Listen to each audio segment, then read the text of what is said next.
పుర ప్రముఖులకు గ్రామస్తుల ప్రతి వారికి క్రైస్తవ నాయకులముగా వీరులపాడు మండల పాస్టర్స్ ఫెలోషిప్ అలాగనే కంచికచెర్ల మండల పాస్టర్స్ ఫెలోషిప్ వారు సంయుక్తంగా ఈ సాయంత్రకాల సమయంలో గమనములోనికి తీసుకురావాలని మేము కోరుకుంటున్నాం.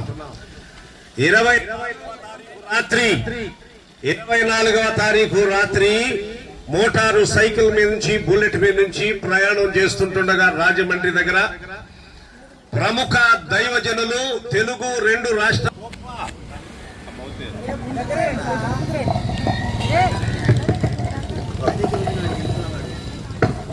పేరుగాంచినటువంటి గొప్ప దైవజనులు, సత్య సాక్షి, విద్యావేత్త, సామాజికవేత్త, అనేక గ్రంథాల మీద అలాగునే భౌగోళిక పరిస్థితుల మీద చరిత్ర మీద బాగా అనుభవం కలిగిన విద్యావేత్త అయినటువంటి డాక్టర్ ప్రవీణ్ పగడాల గారుడు. ఆ పగడాల గారిని ఆకస్మికంగా మరణ వార్త మనం వినటం జరిగింది. అయితే ఇది అనుమానాస్పదమైన మృతిగా ఇప్పటికీ కూడా మిస్టరీ అది ఛేదించబడకుండానే ఉన్నది.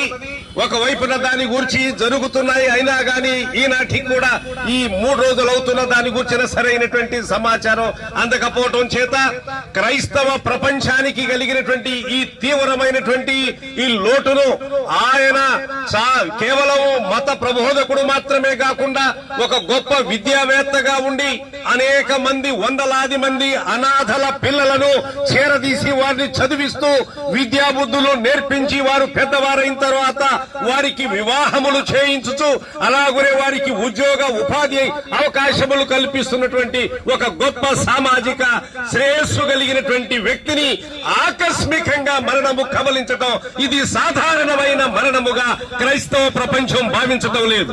కనుక మేమందరము కూడా ఈ తెలుగు రాష్ట్రాల నుండి మాత్రమే కాదు, ప్రపంచంలో ఉన్న క్రైస్తవ ప్రపంచమంతా కూడా ప్రపంచానికి వెన్నెముకగా ఉన్నాడు. 27 సంవత్సరాల క్రైస్తవ్యంలో ఆయన అంగీకరించి ఎక్కడో ఆంధ్రప్రదేశ్ రాష్ట్రం కడపలో ఆయన పుట్టి చిన్న ప్రాయం వరకు అక్కడ ఎదిగి హైదరాబాద్ పట్నం వచ్చి మధ్యప్రదేశ్ రాష్ట్రంలోనికి ఆయన మంచి యూనివర్సిటీలో ఆయన business management, international business management చదువుకున్నటువంటి వాడు. ఒక గొప్ప సాఫ్ట్వేర్ కంపెనీ పెట్టి అనేకులకు విద్యను అందించుచు ఉపాధి కలిగించుచున్నటువంటి మహోన్నతమైన వ్యక్తి. ఆయనను ఈనాడు పొట్టన పెట్టుకున్నట్టుగానే కనబడతా ఉన్నది.